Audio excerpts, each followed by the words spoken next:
ജിമ്മിൽ പോയിട്ട് കുഴഞ്ഞു വീഴുന്നവരെ പറ്റിയുള്ള വീഡിയോ അല്ല ഇത് സ്ഥിരമായിട്ട് നല്ല രീതിയിൽ എക്സർസൈസ് ചെയ്യുന്ന ആളുകൾക്ക് കുറേ കാലങ്ങൾക്ക് ശേഷം എക്സർസൈസ് കൊണ്ട് ഹൃദയത്തിൽ എന്തെങ്കിലും മാറ്റങ്ങൾ വരുമോ, എന്തെങ്കിലും കേടുകൾ വരുമോ? എക്സർസൈസ് നല്ലതെന്ന് നമുക്കൊക്കെ അറിയാം, പക്ഷേ അമിതമായ അമൃതം വിഷം പോലെ എന്തെങ്കിലും പ്രശ്നങ്ങളുണ്ടോ? ചില പ്രത്യേക ലിമിറ്റിനപ്പുറത്തേക്ക് നമ്മൾ എക്സർസൈസ് ചെയ്യുന്നുണ്ടെങ്കിൽ എന്തൊക്കെ സംഭവിക്കാം? ഈ ലിമിറ്റ് എന്താണ്? ഹൃദയത്തിന്റെ ഘടനയിൽ എക്സർസൈസ് കൊണ്ട് എന്ത് മാറ്റങ്ങളാണ് സംഭവിക്കുക? ഇത് തടയാൻ എക്സർസൈസ് ചെയ്യുന്ന ഓരോ വ്യക്തിയും ശ്രദ്ധിക്കേണ്ടത് എന്തൊക്കെ നമുക്ക് നോക്കാം. ഹൃദയത്തിൽ സംഭവിക്കാവുന്ന ഒന്നാമത്തെ പ്രശ്നം ഹൃദയത്തിന്റെ മിടിപ്പിലെ താളം തെറ്റൽ, ഏട്രിയൽ ഫിബ്രിലേഷൻ എന്ന് പറയും. ഇത് എന്തുകൊണ്ടാണ് സംഭവിക്കുന്നത്? സ്ഥിരമായിട്ട് ഭാരപ്പെട്ട എക്സർസൈസ് ചെയ്യുന്ന ഒരു വ്യക്തിയെ സംബന്ധിച്ചിടത്തോളം ഹൈ സ്പീഡിലാണ് എക്സർസൈസിന്റെ സമയത്ത് ഹൃദയമിടിപ്പ് ഉണ്ടാവുക. ഇങ്ങനെ വരുമ്പോൾ കുറച്ച് കാലങ്ങൾക്ക് ശേഷം ഹൃദയത്തിന്റെ മുകളിലെ അറകളായ ഏട്രിയ വലുതാവുകയാണ്, സ്ട്രെച്ച് ആവുകയാണ്. ഇത് കാരണം മുകളിലെ അറയിൽ നിന്നും സംഭവിക്കുന്ന ഹൃദയത്തിന്റെ മിടിപ്പുകൾ താളം തെറ്റാൻ തുടങ്ങുകയാണ്. ഇതാണ് ഏട്രിയൽ ഫിബ്രിലേഷൻ. ഇതുപോലെ തന്നെ ഹൃദയത്തിന്റെ മുകളിലെ അറയിൽ കറകൾ വരാൻ തുടങ്ങും, ഏട്രിയൽ ഫൈബ്രോസിസ് സംഭവിക്കും. പഠനങ്ങൾ കാണിക്കുന്നത് വളരെ കൂടിയ രീതിയിൽ എക്സർസൈസ് കുറേ കാലം ചെയ്യുന്ന വ്യക്തികൾക്ക് 5 ഇരട്ടിയിലധികം ഹൃദയമിടിപ്പിന്റെ റിസ്ക് കൂടുകയാണ്. ഇങ്ങനെ വരുമ്പോൾ ഈ ഹൃദയമിടിപ്പ് കാരണം വരുന്ന പക്ഷാഘാതവും സംഭവിക്കാം. രണ്ടാമത്തത് ഹൃദയധമനികളിൽ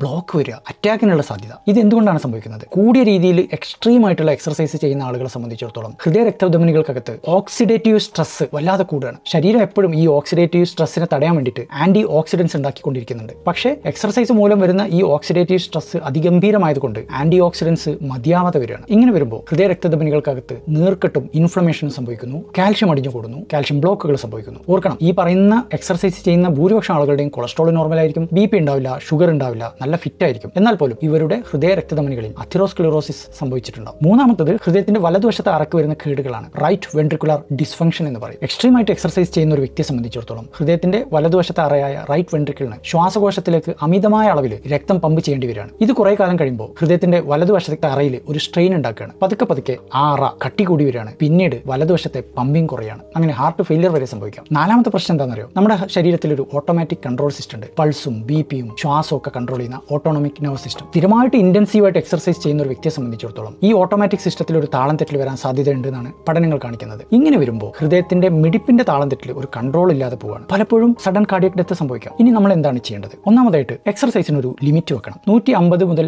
300 വരെ മിനിറ്റുകൾ മാത്രമാണ് ഒരു ആഴ്ച നമ്മൾ ആവറേജ് ലെവലിൽ ഒരു എക്സർസൈസ് ചെയ്യാൻ വേണ്ടി നീക്കി വെക്കേണ്ടത്. അപ്പോഴാണ് ഏറ്റവും ബെസ്റ്റ് ആയിട്ടുള്ള ഒരു ഹാർട്ട് ബെനിഫിറ്റ് കിട്ടുക. നമ്മളത് ആഴ്ചയിൽ 450 മിനിറ്റിൽ അധികം നേരം എക്സർസൈസ് ചെയ്യുന്നുണ്ടെങ്കിൽ, പ്രത്യേകിച്ച് കഠിനമായിട്ട്, അത് ഹാർട്ടിന് ഭയങ്കര കേടാണ്. രണ്ടാമതായിട്ട് 80-20 റൂള് അപ്ലൈ ചെയ്യുക. എന്താണത്? 80% മിതമായിട്ടുള്ള എക്സർസൈസും 20% മാത്രം കുറച്ച് ഇന്റൻസീവ് ആയിട്ടുള്ള എക്സർസൈസും ചെയ്യുക. മിതമായിട്ടുള്ള എക്സർസൈസ് എന്ന് വെച്ചാൽ എന്താണ്? എക്സർസൈസ് ചെയ്യുന്ന സമയത്ത് നമുക്ക് സംസാരം തുടരാൻ പറ്റുന്ന ഒരു അവസ്ഥ. മൂന്നാമതായിട്ട് ആഴ്ചയിൽ 2 ദിവസം സ്ട്രിക്റ്റ് ആയിട്ട് എക്സർസൈസിൽ നിന്നൊരു ബ്രേക്ക് എടുക്കുക, റെസ്റ്റ് കൊടുക്കുക. നാലാമതായിട്ട് ഇന്റൻസീവ് ആയിട്ട് എക്സർസൈസ് ചെയ്യുന്ന സമയത്ത് നമ്മുടെ ഹൃദയമിടിപ്പിൽ താളം തെറ്റിൽ നമുക്ക് അനുഭവപ്പെടുന്നുണ്ടോ ഇല്ലയോ എന്നുള്ളത് നമ്മൾ സൂക്ഷ്മമായി നിരീക്ഷിക്കണം. അഞ്ചാമതായിട്ട് സ്ഥിരമായിട്ട് ഇന്റൻസീവ് എക്സർസൈസ് ചെയ്യുന്ന ഒരു വ്യക്തിയാണെങ്കിൽ ഹാർട്ട് ഇടയ്ക്കൊന്ന് പോയി ചെക്ക് ചെയ്യണം.